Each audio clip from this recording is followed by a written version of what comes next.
এই শীতের সেরা পিঠা হচ্ছে রাজদুলালি পিঠা। এই পিঠাটা দেখতে যতটা সুন্দর তার থেকেও খেতে অনেক বেশি মজা।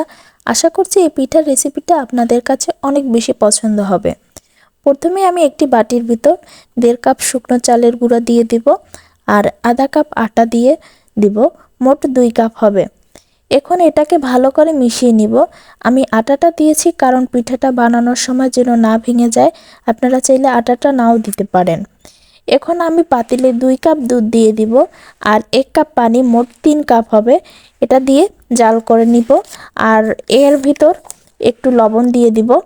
যখন দুধটা ফুটে উঠবে তখন মিশিয়ে রাখা চালের গুঁড়া আর আটাটাকে দিয়ে দিব।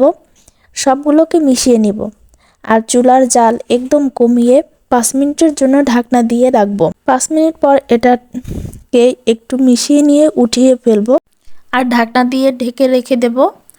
তারপর একটা প্যানে 1 কাপ পরিমাণ নারকেল দিয়ে দিব আর 1 কাপ গুড় দিয়ে দিব। এখন এটাকে মিশিয়ে নিব। যতক্ষণে পানিটা না শুকিয়ে যায় ততক্ষণ এটাকে জাল করব। মোটামুটি এগুলো আঠালো হয়ে গেলে উঠিয়ে নিব। তারপর হালকা গরম থাকা অবস্থায় এই চালের ডোটাকে ভালো করে মথে একটা নরম স্মুথ একটা ডো তৈরি করে নিব। আর এই ডোটাকে যতটা পারেন গরম থাকা অবস্থায় করার চেষ্টা করবেন। তারপর ছোট একটা ডো তৈরি করে নিয়ে হাত দিয়ে ঘুরিয়ে ঘুরিয়ে একটি বাটির মতো করে নিয়েছি। আপনারা দেখেই বুঝতে পারছেন।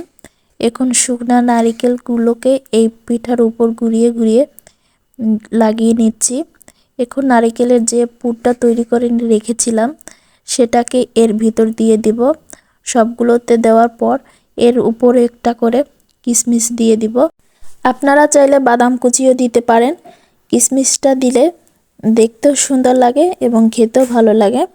এখন আমি রাইস কুকারে ভাপে রেখে দিব, তাই এই পিঠাগুলোকে রাইস কুকারের ঝাঁপির উপর দিয়ে দিব।